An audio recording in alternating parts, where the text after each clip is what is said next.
है नहीं, और बात करते हैं बड़ी बड़ी बातें। पीछे का चुनाव आपने देखा किस प्रकार से इनकी हालत हुई, 2.5% वोट भाजपा को ज्यादा मिले, कांग्रेस को कम मिले।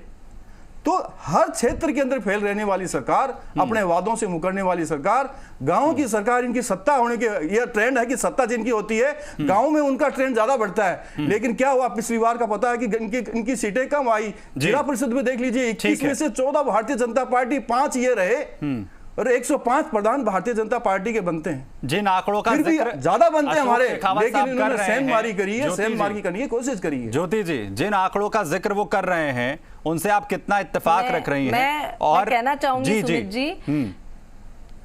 सुमित जी, मैं कहना चाहूंगी कि बीजेपी जो है वो अभी थोड़ी देर पहले निमिषा जी भी बड़ी हास्यास्पद सी बातें कर रही थी कि गांवों की सरकार जो है, पंचायत का जो है ये जो है चुनाव करवाना और ये सरकार जो लाना है ये कांग्रेस की देन है। निश्चित रूप से कांग्रेस की देन है। फिर वो कहते हैं कि नहीं, चुनाव करवाना जो है वो बीजेपी ने शुरू किया है। शायद वो भूल गई थी कि 73rd अमेंडमेंट भी राजीव गांधी जी के समय पर ही आया था और उसके बाद ही जो है वो चुनाव होना निश्चित हुआ, महिलाओं की भागीदारी बढ़ी और ये जो एक गांवों की सरकार को जो एक पहचान मिलनी चाहिए थी वो पहचान भी उनके समय पे मिली। तो बीजेपी ने एक्चुअली कुछ किया तो है ही नहीं, और जो कांग्रेस ने किया है वो उसको अपने ही नाम पे भुनाने की कोशिश जरूर करते हैं पर हो कुछ नहीं पाता है। दूसरी बात, अभी मेरे साथी यहाँ पे बैठे हुए हैं शेखावत जी, इन्होंने कही कि पिछला चुनाव देख लीजिए। निश्चित रूप से जिला प्रमुखों के चुनाव, जिला परिषद के चुनाव में हम कह सकते हैं कि भाजपा को थोड़ी सी बढ़त जो है वो मिली थी, लेकिन अगर उस समय के भी अगर आप प्रधानों की संख्या को देखेंगे तो कांग्रेस के प्रधान जो है वो ज्यादा बने थे। और अभी भी ये बोल रहे हैं कि क्या काम किया है, तो आपको शायद पता नहीं है कि कोरोना के समय पर अगर एक प्रवासी जो लोग थे उनको अगर अपने गांव पहुंचना था, अपने घर पहुंचना था, तो उसको पहुंचाने का काम राजस्थान की सरकार ने बेहतर ढंग से किया है। वरना केंद्र की बीजेपी ने तो और यहाँ के नेताओं ने तो बीजेपी के उनको छोड़ दिया था, आप जानो, आपका काम जाने, पैदल जा रहे हो, जैसे जा रहे हो वैसे जाओ। लेकिन ये राजस्थान की सरकार थी जो उस मुश्किल समय में उनको अपने परिवारजनों तक पहुंचा पाई। ये राजस्थान की सरकार थी जो भूखे, एक व्यक्ति भी भूखा न सोए, इस मिशन के साथ जिसने काम किया और नहीं सोने दिया।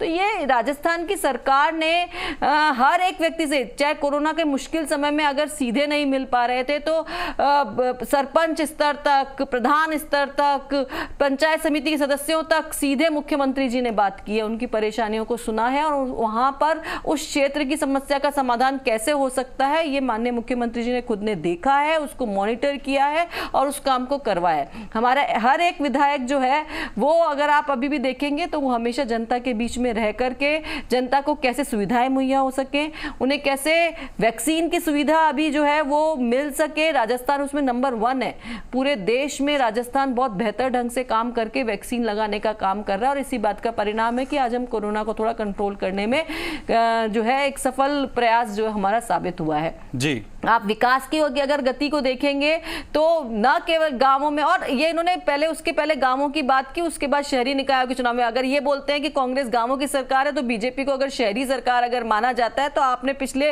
निकाय चुनावों में किस तरीके से शहरी सरकार में मात खाई है वो भी आप सबको पता है। लेकिन बात पीछे की करने की जगह अगर हम आज की बात करते हैं तो आज की बात में साफ तौर पर दिखाई